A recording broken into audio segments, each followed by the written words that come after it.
کہاں گئی وہ عالمی طاقتیں؟ کہاں گئے وہ تہذیب کے ٹھیکیدار جو ہمیں تہذیب سکھاتے ہیں؟ ساری دنیا ایک بات جانتی ہے کہ 18ویں 20ویں صدی سے پہلے مکمل فلسطین یہ کس کے پاس تھا؟ بولو بھائی، یہ عربوں کے پاس تھا، مسلمانوں کے پاس تھا، ایک عرب کنٹری تھا۔ کون سے لا اور کون سے قانون کے تحت اس کو یہودیوں کے حوالے کیا گیا؟ زیادہ لمبی بحث نہ کیا کریں، اسے کہ ماضی کی طرف جاؤ۔ کون سے قانون کے تحت اس میں یہودیوں کو لا کے زبردستی بسایا گیا ہے؟ آج بہت سے لبرل لوگ، سیکولر لوگ یا وہ مذہبی لوگ جو اصل میں ان کے دماغ میں سافٹ ویئر سیکولرزم ہی کے انسٹال ہوئے ہیں، انہوں نے لبادہ مذہب کا اڑا ہوا ہے، آج وہ بھی چھپے لفظوں میں اسرائیل کی حمایت کر رہے ہوتے ہیں کہ جی زمینیں تو فلسطینیوں نے بیچی تھی یہودیوں کو۔ آپ اگر اپنے ملک میں کسی کو زمین خریدنے دیتے ہو تو کیا اس کا یہ مطلب ہوتا ہے کہ کل وہ آپ کا باپ بن جائے؟ دنیا میں کسی کنٹری میں یہ لا ہے کیا؟ آپ نے اجازت دی اپنے پڑوس میں آ کے کسی شخص کو رہنے کی، کل اس نے آپ کے مکان پہ بھی قبضہ کر لیا، کل اس نے اپنی ریاست کا اعلان کر دیا۔ دنیا میں کہیں بھی اس بات کو تسلیم کیا جائے گا؟ دنیا میں 2 بڑی جنگیں ہو چکی ہیں، ان دونوں بڑی جنگوں میں کہیں بھی کسی مسلمان کا نام بولو نہیں آئے گا، کہیں بھی نہیں آئے گا کہ یہ کسی فلاں مسلم کی وجہ سے ہوئی ہے یہ جنگ۔ اور اب تیسری جنگ عظیم کی طرح یہ جنگ ہوگی، یہ ذہن میں رکھیں، کیونکہ فلسطینی کسی قیمت پہ بھی یہودیوں کا تسلط فلسطین میں برداشت نہیں کریں گے۔ The fight to die. وہ لڑ کس کے لیے رہے بھائی؟ بولو موت کے لیے۔ جو موت کے لیے لڑتا ہے اس کو تو زمین چاہیے ہی نہیں، اس کو اپنا فرض ادا کرنا ہے۔ بھائی نہیں ہو سکتا، یہ نہیں ہو سکتا۔ اگر آپ فلسطینیوں کو دبانے کی کوشش کرو گے کہ جنگ کے زور سے ہم ان کو دبا کے ان پہ تسلط قائم کر لیں، تو 60-70 سال سے زیادہ عرصہ ہو گیا جنگ کے ذریعے ان پہ کنٹرول کرنے کی۔ اب تک کنٹرول، یہ 60 سال کا عرصہ بہت ہوتا ہے۔ اور اس میں آپ یہ نہ دیکھیں کہ چند یہودی تھے، چند ہزار یا چند لاکھ، اس کے پیچھے بہت بڑی طاقت جس کو امریکہ کہا جاتا ہے، اس طاقت کا بھرپور استعمال، اس کی مکمل سپورٹ کے بغیر کس باوجود بھی اب تک فلسطین پر مکمل کنٹرول نہیں ہوا ہے۔ انہیں کیا مل رہا ہے ان فلسطینیوں کو بھائی؟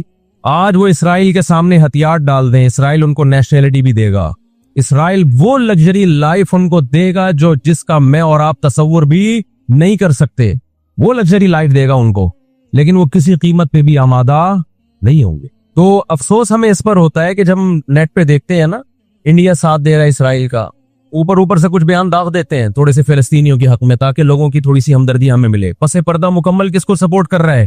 اسرائیل کو۔ امریکن نیوز چینل بھی اوپر سے بیان دے دیتے ہیں فلسطین میں ظلم ہو رہا ہے، ہم نے اس کو روکنا ہے۔ مکمل سپورٹ کس کو کر رہا ہے امریکہ؟ اسرائیل۔ اور برطانیہ تو ہے ہی اس فساد کی بنیاد رکھنے والا، رپورٹیں تو بی بی سی بھی پیش کر رہا ہے فلسطینیوں کے حق میں، لیکن جو ریاست بی بی سی کی مالک ہے وہ سپورٹ کس کو کر رہی ہے؟ اسرائیل کو۔ دیکھو ہم نہ یہودی کے خلاف ہیں، نہ عیسائیوں کے خلاف ہیں، نہ ہندوؤں کے خلاف ہیں، نہ سکھوں کے خلاف ہیں۔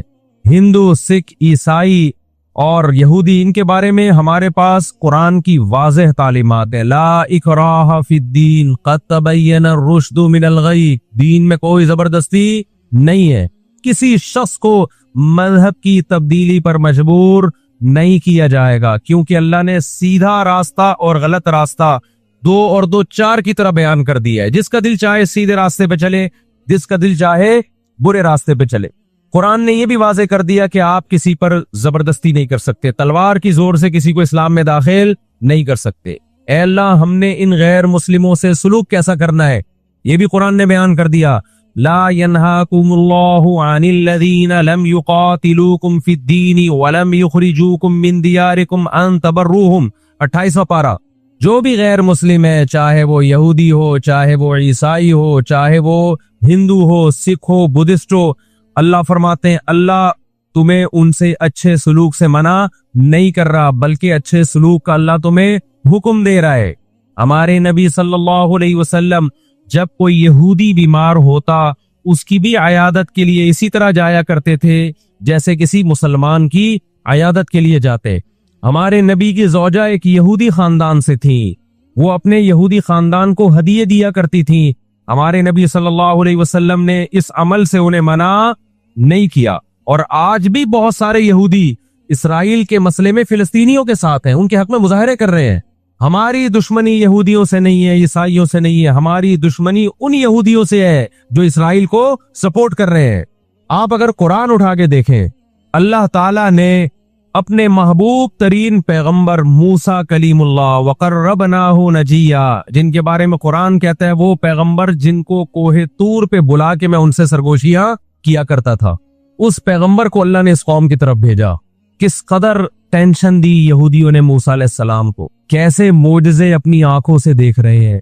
दर्जनों मर्तबा लाठी को सांप बनते हुए देखा, समंदर को अपने सामने दो टुकड़े होते हुए इस कौम ने देखा जो आज इसराइल पे कब्जा, फिलिस्तीनियों पे जुल्म कर रही है।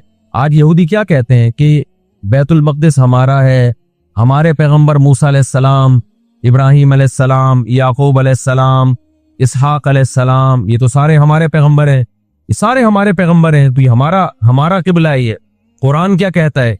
आप सूरह बनी इसराइल उठाएं, वक़ज़यना इला बनी इसराईला फिल किताब लतुफ़सिदुन्ना फिल अर्ज़ि मर्रतैन वलतअलुन्ना उलुव्वन कबीरा फ़इज़ा जाअ वअदु उलाहुमा बअसना अलैकुम इबादन लना उली बासिन शदीदिन फजासू खिलाल दियार वकान वअदन मसऊला थुम्मा रददना लकुमुल कर्रत अलैहिम वअमददनाकुम बिअमवालि वबनीन वजअलनाकुम अक्सर नफीरा इन अहसनतुम लिअनफुसिकुम व इन असअतुम फलहा फ़इज़ा जाअ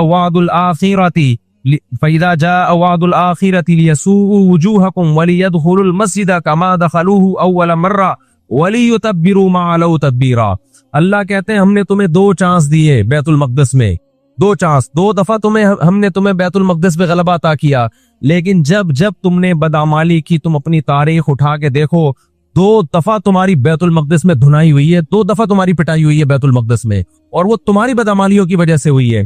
तो यहूदियों के हाथ से जो बैतुल मक़दिस निकला है वो हमारी वजह से नहीं निकला, वो किसकी वजह से निकला है? उनकी अपनी नाशुक्रियां और अपनी बदअमालियों की वजह से निकला है। अल्लाह ने फिर ईसाइयों को गलबा अता किया बैतुल मक़दिस पे। दुनिया में 3 मस्जिदें ऐसी हैं जो अल्लाह की नजर में बहुत मुकद्दस हैं और उन पर हुकूमत करने का हक, कंट्रोल करने का हक उसी को है जो अल्लाह के दीन बरहक को मानने वाले हैं। ये इस्लाम की रोशनी में, एक मस्जिद हराम, एक मस्जिद नबवी और तीसरी मस्जिद अक्सा, ये इस्लाम की रोशनी में और दुनिया के कवानीन की रोशनी में भी देखा जाए। हो सकता है यहूदी कहे मैं इस्लाम को नहीं मानता, अमेरिका कहे मैं इस्लाम को नहीं मानता, आप ना माने इस्लाम को, लेकिन आप रियासतों के हुकूक के तो कायल है ना। 18वीं 19वीं सदी के आखिर में दुनिया में जिन जिन ममालिक की लकीरें खिंच चुकी थी, पूरी दुनिया का मुआहदा है, पूरी दुनिया के एग्रीमेंट है कि जिस रियासत को हमने तस्लीम कर लिया हम उसके खिलाफ मुसल्ला लड़ाई, बोलो ना, नहीं लड़ सकते। मुझे एक बात बताओ, आज अगर बरतानिया उठ के पाकिस्तान पे हमला करता है, दुनिया किसको बुरा भला कहेगी? बोलो ना, क्या हो गया? बरतानिया को कहेगी ना। अगर वो कहे कि मैं यहाँ पहले हुकूमत करके गया हूँ, यहूदी कहते हैं ना हमने बैतुल मक़दिस पे हुकूमत की है लिहाजा हमारा हक है। भाई हुकूमत तो ब्रिटिश ने भी की है पूरे बर्रे सगीर पर, लेकिन आज क्या बरतानिया को इजाजत दी जाएगी कि चूंकि आप पहले हिंदुस्तान पे हुकूमत करके गए हैं लिहाजा आप दोबारा भी अटैक कर सकते हैं? क्या दुनिया के किसी कानून में इसकी इजाजत दी जा सकती है? यही कहा जाएगा भाई वंस अपॉन अ टाइम, अब जब एक कंट्री बन गया है और आपने उसको एज ए कंट्री तस्लीम कर लिया है, दुनिया ने तस्लीम कर लिया है, अब उसकी लकीरें खिंच चुकी हैं, अब उससे 1 इंच भी दुनिया में किसी कंट्री को उससे आगे बढ़ने की इजाजत नहीं होगी तो ये बैनुल अक़वामी लॉ और बैनुल अक़वामी कानून की रोशनी में जुर्म समझा जाएगा। फिलिस्तीन और बैतुल मक़दिस इस्लाम की रोशनी में भी मुसलमानों का है और बैनुल अक़वामी कवानीन की रोशनी में भी किसका है? मुसलमानों का है। वो तो 2 वजूहात हैं। तो आप बताओ, इतनी बड़ी वजह के होते हुए क्या फिलिस्तीनी वो मस्जिद छोड़ सकते हैं क्या? आज हमारी मस्जिद पे कोई शख्स आए, कोई दूसरे मौलवी साहब आ जाएं कि मैं मस्जिद पे कब्जा करना चाहता हूं, क्या कमेटियां कब्जा करने देती हैं? बोलो भाई क्या हो गया? नहीं देती। हालांकि वो भी मौलाना साहब ही हैं, लेकिन फिर भी कोई कब्जा कर ले इंसान बर्दाश्त कर लेता है। चलो जी, एक मौलाना को निकाला तो दूसरा भी कौन आया है? तो मुसलमान ही आया है ना। लेकिन एक मस्जिद है, कोई हिंदू आके कहता है कि ये मस्जिद मेरे हवाले कर दो, जबकि उस मस्जिद के कागजात भी आपके पास हैं, मस्जिद आपके लिए रजिस्टर्ड है और एज ए मस्जिद रजिस्टर्ड है, तो क्या आप किसी गैर मुस्लिम के हवाले कर दोगे मस्जिद?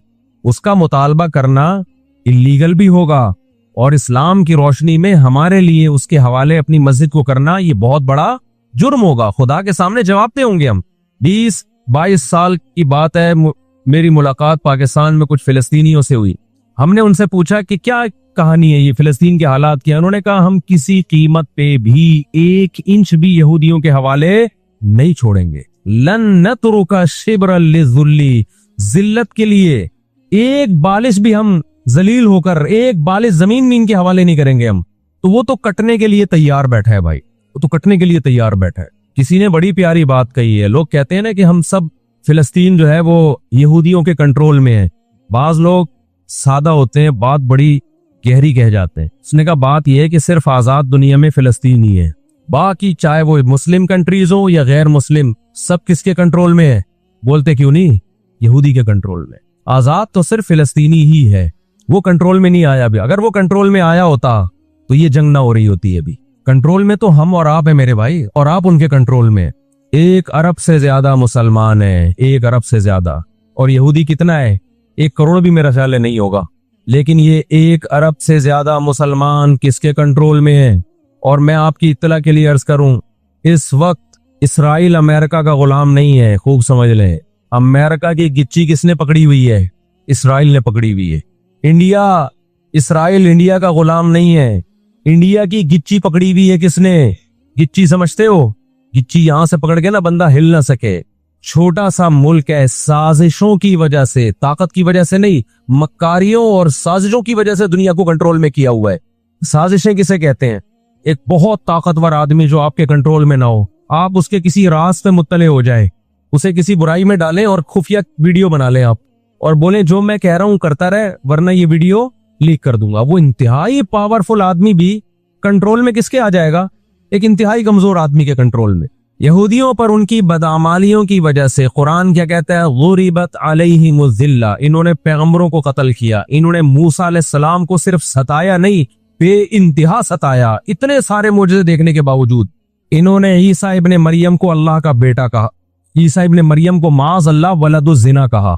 हालांकि इनकी अपनी किताबों में आज तक ईसा इब्ने मरियम की गवाही, उनके नबूवत के अलामात मौजूद हैं।